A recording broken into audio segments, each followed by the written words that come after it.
주님의 은총과 사랑이 오늘 예배드리는 여러분 모두에게 함께하기를 빕니다. 자녀들 키워보신 분은 아실 겁니다.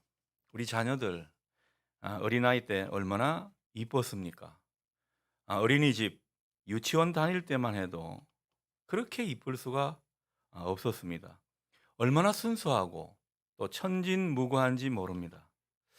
요즘 문득 그때가 많이 생각나고 또 그립습니다. 그렇다고 뭐 우리 아이들이 지금 안 예쁜 것은 아닌데 아무튼 그때가 그립습니다. 자주 그런 느낌을 가집니다. 사실 어린아이의 마음은 하늘과 닿아 있습니다. 어린아이의 그 맑고 순수한 모습은 아, 하나님의 그 마음에 늘 잇대어 있는 모습이라 할 수 있겠습니다. 우리 어린아이의 천진무구함, 깨끗함은 주님의 인격과 통하는 것이죠. 그래서 어린아이는 주님을 닮고 또 뭔가 순수한 신앙을 꿈꾸는 우리 어른들의 거울인 것입니다. 자녀 교육 전문가 오인숙 교수는 어린 아이와 같이 아니하면이라는 책을 통해서 이렇게 말합니다. 어린 아이들은 작고 보잘것없는 미물조차 사랑합니다. 낮고 비천한 것을 대할수록 더욱더 큰 동정심을 갖습니다. 다리 다친 한낱 병아리 한 마리로 인해 밤잠을 못 이루고 병든 친구에게 한 송이 꽃을 사주기 위해 애지중지하던 돼지 저금통도 아낌없이 깨뜨립니다. 비가 쏟아지는 밤에 앞마당 나무 위에 까치가 비를 맞을까봐 우산을 들고 나갔다가 독감에 걸려 알아 눕기도 합니다. 참, 이 아이의 순수한 모습이 그려지지 않습니까? 이런 아이들을 보고 있노라면 우리 어른들의 그 더럽혀진 영혼이 맑아지는 느낌입니다. 어린아이는 어른들의 그 어두운 마음을 밝게 해주고 삶에 찌든 그 마음도 상쾌해 만들어 주는 것입니다. 어른들의 그 삐뚤어진 마음도 이내 곧 펴주는 그런 힘이 있는 것 같습니다. 저도 신학교 들어가서 늦둥이를 낳았는데요. 그 늦둥이를 낳고 키울 때 이런 것을 경험했습니다.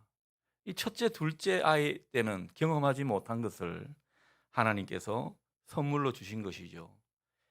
그래서 참 세상에 때가 많았던 사람인데 아이 때문에 제 안에 가려진 그 순수한 영혼을 많이 찾을 수 있었습니다. 여러분, 좋은 신앙인은 어린아이 같은 순수한 영혼의 소유자라고 볼 수 있습니다.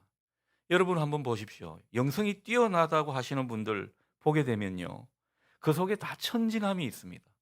꾸밈 없는 그런 모습이 느껴지더라는 거죠. 뭐 사람들 앞에 근엄하거나 점잖 빼지 않고 또 젠체하지도 않는 그런 자연스럽고 맑은 모습이 있더라는 것이죠. 얼마나 그 웃을 때면 해맑은 웃음이 느껴지는지 모릅니다. 가식적인 얼굴이 별로 없더라는 것이죠. 여러분, 우리가 정말 신앙이 깊어지고 영성의 길을 추구한다는 것은 어떤 의미에서 우리 안에 이런 어린아이 같은 모습을 되찾는 일이라고 할 수 있겠습니다. 오늘 어린이 주일을 맞아 우리 어린이를 더욱 귀히 여기고 존중하는 그런 모습이 우리 가운데 있었으면 좋겠고, 또 한편으로는 이런 어린아이 같은 순수한 영혼의 소유자로 주님과 함께 걸어갔으면 좋겠다. 그런 생각이 듭니다. 자, 오늘 본문은 다윗이 어릴 적 이름 없는 목동이었을 때의 일입니다. 어릴 때라지만은 우리로 치면 청소년 무렵의 이야기인 것이죠. 어느 날 블레셋이라는 당시 막강한 나라가 이스라엘 소고라는 마을에 쳐들어왔습니다. 이에 사울 왕을 중심으로 하는 이스라엘 군대는 맞은편 엘라 골짜기에 진을 치게 됩니다. 그러니까 골짜기를 사이에 두고 이스라엘 군대와 블레셋 군대가 대치하는 그런 모습을 보여주고 있습니다.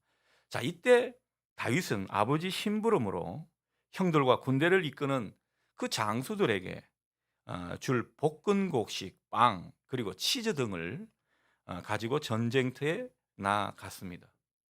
일종의 형들한테 사식을 전해주기 위한 그런 모습이라고 볼 수 있겠습니다. 자, 그런데 거기서 다윗은요, 이스라엘 군대를 향해서 고함치는 그런 블레셋 장수를 보게 됩니다. 바로 골리앗이죠. 이 골리앗이 이스라엘 군대를 조롱하면서 그렇게 말합니다. 너희들이 나와 1대1로 싸워서 이기는 놈이 있다면은 내가 너희들의 종이 되겠다. 하지만 너희가 나한테 지면 너희는 내 종이 되어야 한다. 얼마나 음포를 놓고 큰 소리를 치며 제안을 하고 있는지 모릅니다. 따지고 보면 이건 제안이 아니죠. 상당히 모욕적인 말입니다. 너희는 내 상대가 되지 않으니까 그냥 항복해라. 이런 뜻으로 급박하고 있는 것이기 때문입니다. 그러나 골리앗이 이처럼 아침 저녁으로 40일 동안 이스라엘을 모욕하면서 싸움을 걸어와도 이스라엘 군대에서는 아무도 나서는 이가 없습니다. 성경이 그것을 그려주고 있습니다. 사람들이 얼마나 골리앗을 두려워했던지 그 앞에서 벌벌 떨거나 아니면은 그 앞에서 도망치는 모습이었습니다. 사울 왕이 골리앗을 물리친 사람에게 많은 상금을 주겠다. 왕의 사위로 삼게 해주겠다. 또 세금을 면제해 주겠다. 아무리 많은 파격적인 제안을 내놓아도 선뜻 나서는 사람이 없었습니다. 그도 그럴 것이 성경에 의하면 이 골리앗의 키는 무려 2m 70cm나 되는 거구였습니다. 그가 몸에 지닌 갑옷의 무게는 60kg나 되었습니다. 여러분 상상을 해보십시오. 이게 어디 사람의 모습입니까? 그런 사람이 갑옷과 투구, 신발 그리고 손에 든 그 무기를 보게 되면 보는 것만으로도 다리가 풀릴 지경이었습니다.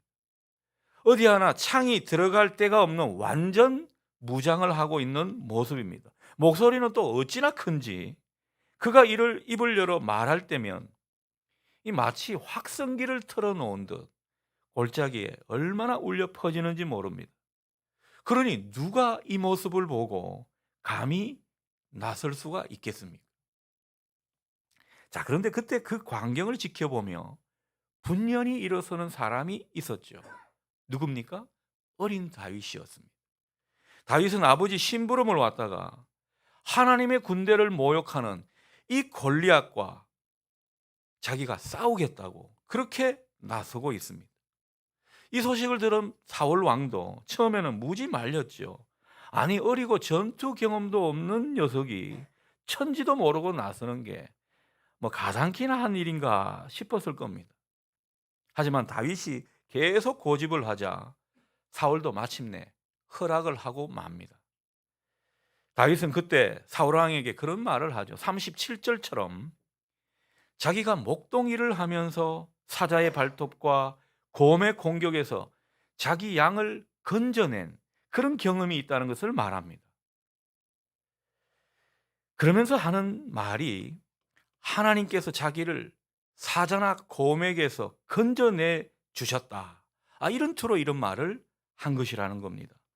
자, 그런 하나님이라면 지금도 자기를 골리앗에게서 건져 주실 것을 확신했습니다. 어린 다윗은요, 은혜를 체험하고 그 은혜의 체험이 곧 믿음의 확신으로 이어지는 그런 모습으로 살았던 것을 짐작할 수가 있습니다. 여러분, 어린 다윗 대단하지 않습니까? 이제 다윗과 골리앗의 대결입니다. 사실 겉으로는요, 다윗은 골리앗의 게임이 되지 않죠. 상대가 되는 그런 인물이 아닙니다. 성경이 그려주고 있는 다윗의 모습은 아직 어리다는 거죠. 체구가 작고 얼굴이 붉은 느낌을 보게 되면 도저히 전쟁터에 나갈 인물이 아니라는 점을 부각시키고 있습니다. 그러니 다윗을 내보내는 사울이나 이 다윗이 골리앗을 상대하기 위해 나아가는 그런 모습을 본 이스라엘 군대나 이제는 다 죽었구나 싶었을 겁니다. 무슨 선한 것이 기대가 되었겠습니까?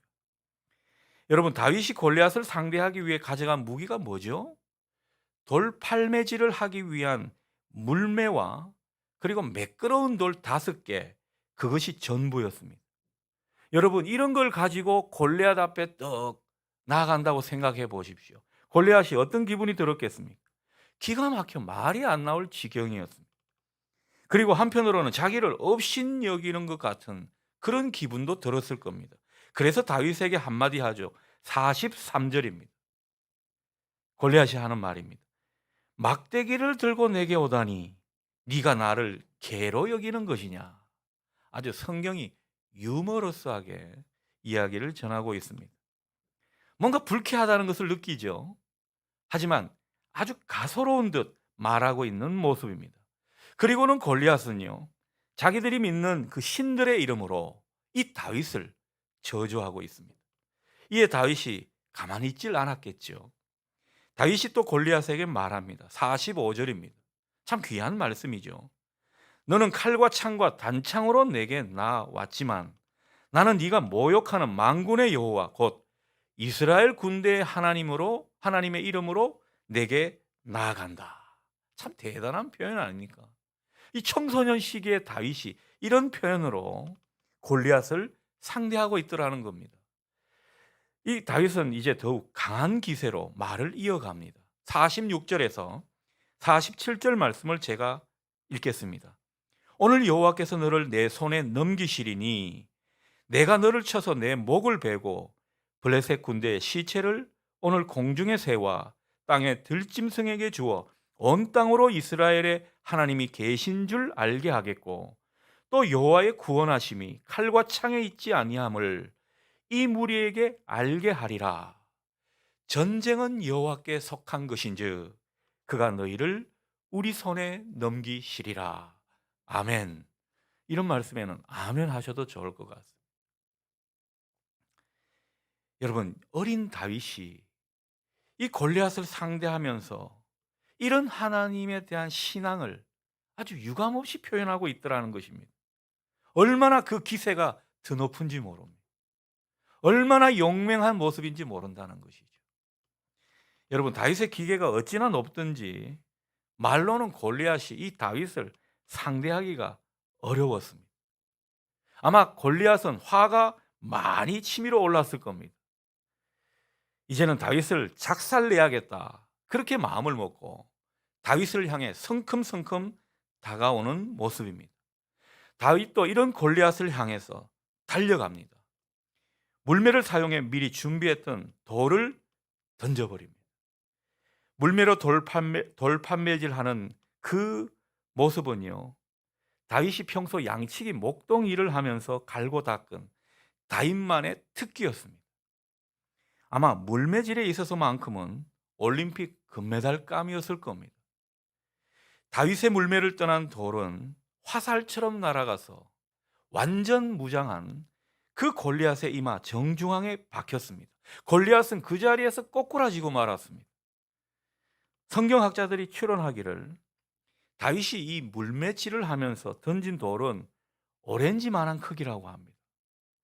그 오렌지만한 크기의 돌을 이 돌팔매질을 하면서 던졌을 때 속도가 얼마인 줄 아십니까? 약 시속 200km 정도 된다. 이 돌이 날아가서 골리앗이 유일하게 무장이 안 된 이마 쪽에 정확히 꽂혔다고 하는 것입니다. 싸움은 오래 걸리지 않았습니다. 아주 단판으로 끝이 나는 모습입니다. 막상 싸움이 시작되자 골리앗은 그렇게 위용을 뽐냈는데 이 칼 한 번 휘둘러 보지 못하고 시체가 되어 나뒹구는 모습입니다. 49절을 보십시오. 물맷돌이 나아가서 골리앗의 이마를 치게 되니까 그냥 돌이 이마에 박혀 그만 꼬꾸라지고 마는 모습을 성경이 그려주고 있습니다. 여러분, 어떻습니까? 다윗과 골리앗의 이야기 끝이 좀 허망한 듯 보입니다. 몸집이 너무나 커서 사울과 이스라엘 군대를 그 40일간 공포에 몰아넣은 골리앗인데 결과적으로는요, 이 다윗한테는 몸집이 너무나 큰 것이 오히려 돌로 맞히기가 너무 쉬운 상대가 돼버렸습니다. 하나님의 이름으로 나아간 이 다윗의 통쾌한 승리를 성경은 그려주고 있습니다.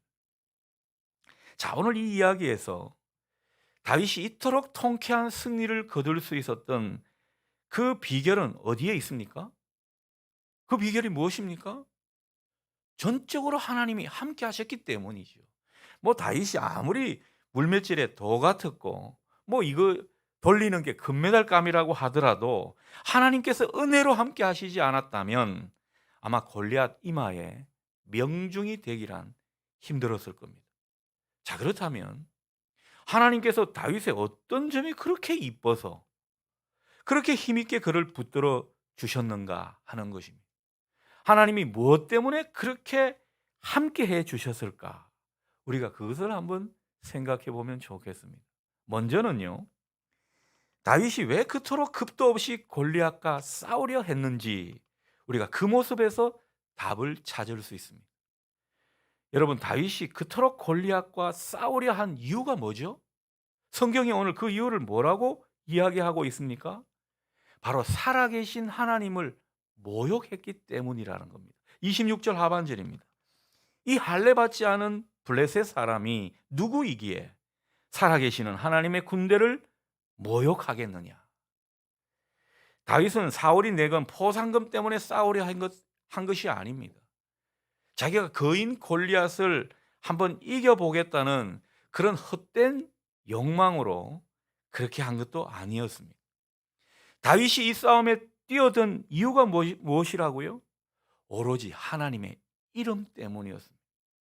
그가 생각할 때 이스라엘 군대는 하나님의 군대인데 이 이스라엘 군대를 모욕하는 것은 곧 하나님을 모욕한 것이라고 생각한 것입니다. 그러면 내가 가만히 있을 수가 없지. 그렇게 생각하고 덤벼 들었던 것입니다. 그래서 다윗은 모욕당하는 하나님의 이름을 참지 못해서 하나님을 모욕하는 블레셋과 감히 싸우려고 마음을 먹은 것입니다. 그렇게 생각했을 겁니다.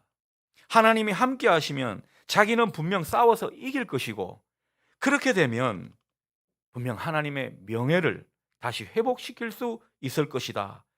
이런 생각이 어린 다윗의 마음의 밑바탕에 깔려 있었습니다. 여러분, 그렇게 해서라도 하나님의 이름을 온 세상에 드높이고 싶었던 것입니다. 그 이름을 세상에 알리고 싶었던 그 마음이 다윗의 마음이었습니다. 여러분, 이 마음이 우리의 마음이면 좋겠습니다. 여러분, 어린 다윗 대단하지 않습니까? 늘 대단하다고 생각하는 건 제 몫인 것 같아요. 정말 이 다윗은요, 하나님께서 하나님 마음에 합한 자라고 그렇게 하나님께서 좋아하셨는데 이유가 있구나 이런 생각이 드는 것입니다. 어릴 때부터 아주 싹수가 있는 사람이었어요. 싹수가 노란 게 아니라 싹수가 퍼른 사람이 바로 이 다윗이라고 할 수 있겠습니다. 여러분, 사실 이때 이스라엘 군대 대부분의 사람들은요, 하나님과 하나님의 군대가 모욕을 당해도 그냥 지켜보고 있었습니다. 관망을 하고 있었습니다. 상대가 막강한 골리앗인데 우리가 어쩌겠냐라는 거죠. 그 앞에 나섰다가는 뼈도 못 추릴 판인데 그런 상황에 우리가 뭘 할 수 있겠냐며 한숨만 내쉬었습니다. 그러면서 한편으로는 하나님도 탓을 했습니다. 아니, 도대체 하나님은 뭐 하시느냐고, 이 비참한 상황을 그냥 내버려 두실 거냐고, 그렇게 하나님께 푸념을 널어 놓았다라는 것입니다. 여러분, 그러나 다윗은 달랐습니다. 이런 상황에 분연히 일어났습니다. 하나님의 이름을 모욕하는 그런 상황에 얼마나 수치심과 모욕감을 느꼈는지 모릅니다. 그런 골리앗을 얼마나 하나님의 이름으로 처단하고 싶었는지 모릅니다. 오늘 성경을 보면 다윗은 골리앗 이름을 부르지 않습니다. 어떻게 하나님의 이름을 모욕한 사람, 그 이름을 내가 거론할 수 있겠냐, 뭐 이런 느낌이 들게 하는 모습입니다. 그래서 45절처럼 하나님의 이름으로 이 골리앗을 무찌르려 나갔던 것입니다. 여러분, 여러분이 하나님이라면 이런 하나님의 사람을 지켜주시지 않겠습니까? 이런 하나님의 사람을 그냥 내버려 두시겠습니까? 꼭 붙들고 함께 주시는 그런 마음으로 하나님은 다윗을 지켜주신 것입니다. 지켜주실 뿐만 아니라 이 하나님의 이름을 높여주시는 이 다윗의 이름도 얼마나 높여주는 그런 일로 함께 하셨는지 모릅니다.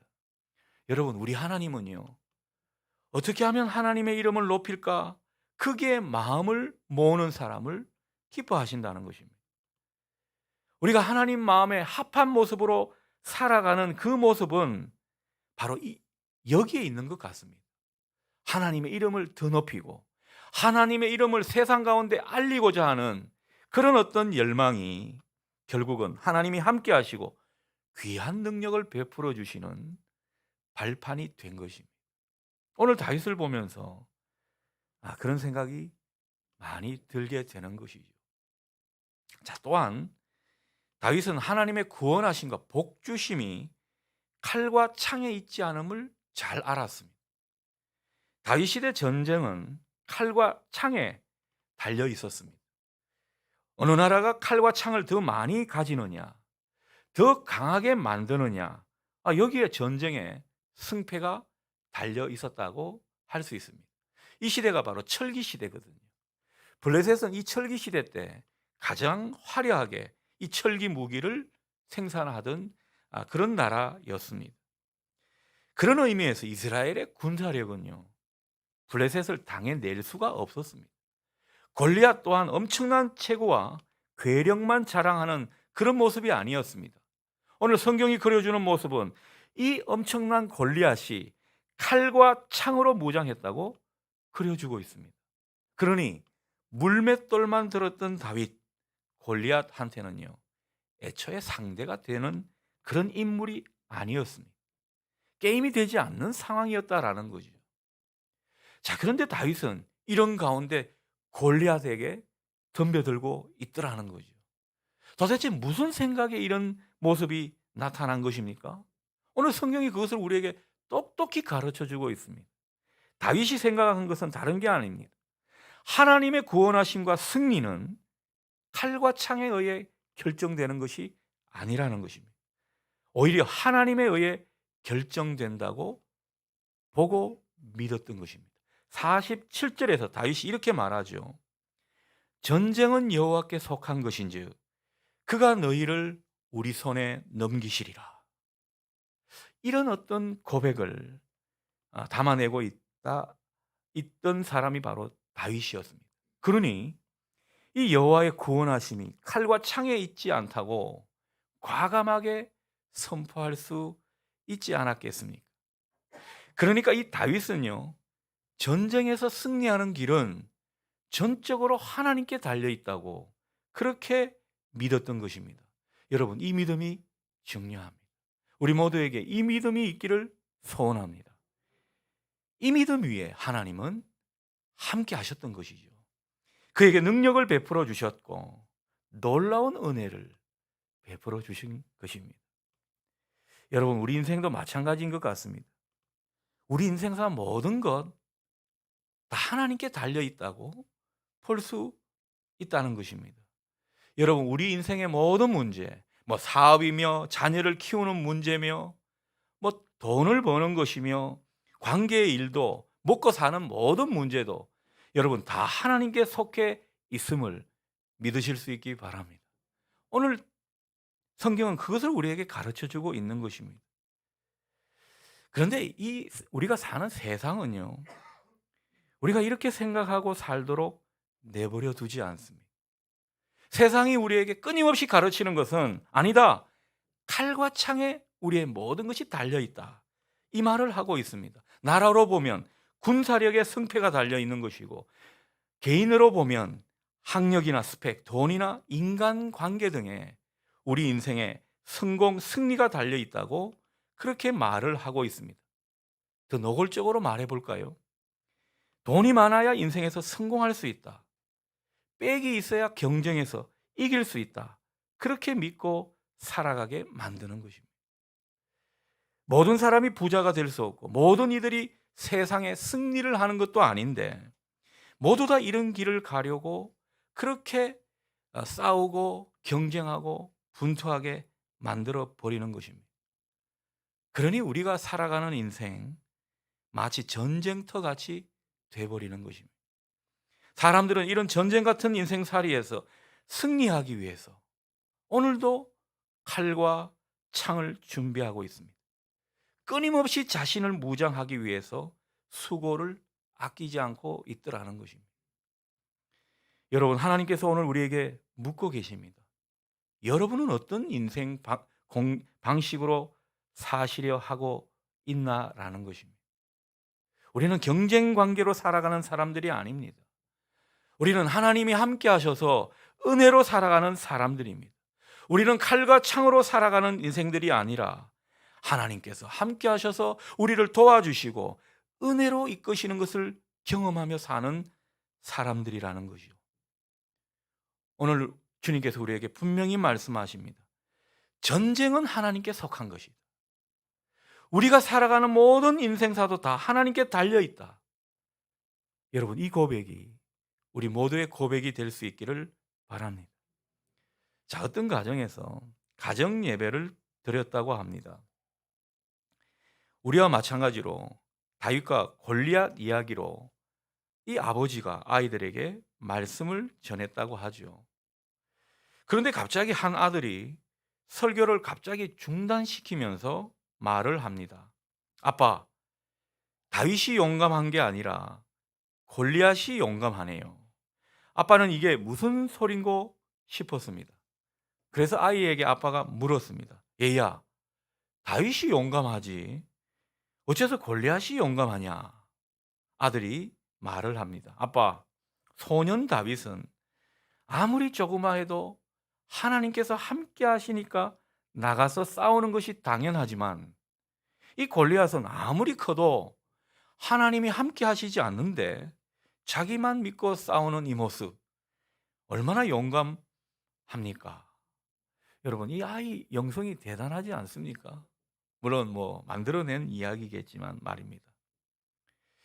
여러분, 우리는 어쩌면 세상적으로 용감하고 지혜롭고 잘 살아보려고 그렇게 살아갈 때가 많이 있는 것 같습니다. 하나님이 함께 하시지 않는 그런 영감을 우리도 모르게 부릴 때가 많더라는 거죠. 그러나 분명히 아십시오. 하나님이 함께 하시지 않는 영감은 무모한 것입니다. 하나님이 함께 하시도록 하는 가운데 하나님의 용기를 얻고 살아가는 우리 모두가 될 수 있기를 바랍니다. 세상 사람들이 뭐라고 해도 여러분 흔들리지 마십시오. 거대한 세상의 흐름 가운데 여러분 위축되지 마십시오. 우리를 속일 때가 많이 있습니다. 세상 사람들이 뭐라고 하는 이야기에 우리의 영혼까지 그게 쏟는 이런 모습으로 살아가지 마시기를 바랍니다.